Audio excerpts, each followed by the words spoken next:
जे आपण या ठिकाणी पाहतो ही म्हणजे ग्रामसेवकांची एक आध्यात्मिक प्रबोधन दिंडी आहे।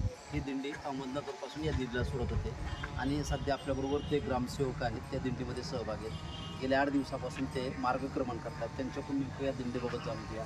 काय सांगाल नेमकं या दिंडीमध्ये कशा पद्धतीने लोकांचं प्रबोधन केलं जातं, कुठल्या कुठल्या योजनांची माहिती दिली जाते? महाराष्ट्र राज्य ग्रामसेवक युनियन जिल्हा शाखा अहमदनगर यांच्या संयुक्त विद्यमाने ग्रामसेवक प्रबोधन दिंडी वर्ष 7वे आम्ही अहमदनगर ते पंढरपूर पायी प्रवास करून ही मार्गक्रमण दिंडी करत आहे।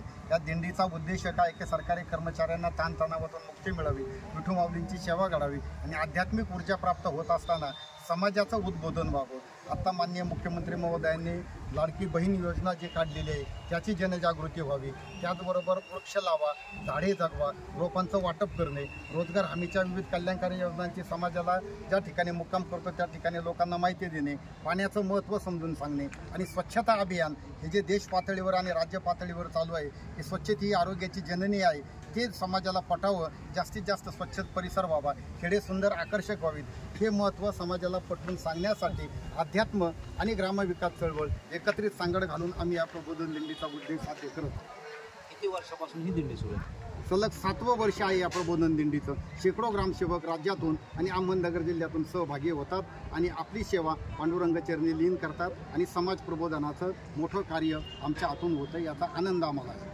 याच्यामध्ये कुठल्या म्हणजे साधारण कुठल्या खेड्यात गेल्यानंतर कशा पद्धतीनं कार्यक्रम राबवला जातो? आता आम्ही पाठीमागं करमाळ्यामध्ये झाडांचं रोपांचं विद्यार्थ्यांना वाटप केलं की जे घरोघरी झाडं पोहोच होतील। त्याच्यानंतर घोगरगाव किंवा आमच्या पाठीमागं सापडगाव, माहीजळगाव, मिरजगाव या गावामध्ये स्वच्छतेचं महत्त्व, पाणी अडवा पाणी जिरवा योजनेचं महत्त्व आणि मुख्यमंत्री महोदयांची आताची जी लाडकी बहीण योजना आहे या योजनेची माहिती की ज्यांना 1500 रुपये दरमहा मुख्यमंत्री महोदय देणार आहेत, हे सर्व व्यापक स्वरूपात आमचे प्रतिनिधी गाव पातळीवर थांबल्यानंतर समाज घटकामध्ये जाऊन पॉम्पलेटच्या माध्यमातून वाटप करतात। आम्ही चित्रफितीद्वारे संदेश लोकांना दाखवतो। अशा प्रकारची जनजागृती करण्याचा छोटासा प्रयत्न ग्रामसेवक चळवळ करत आहे।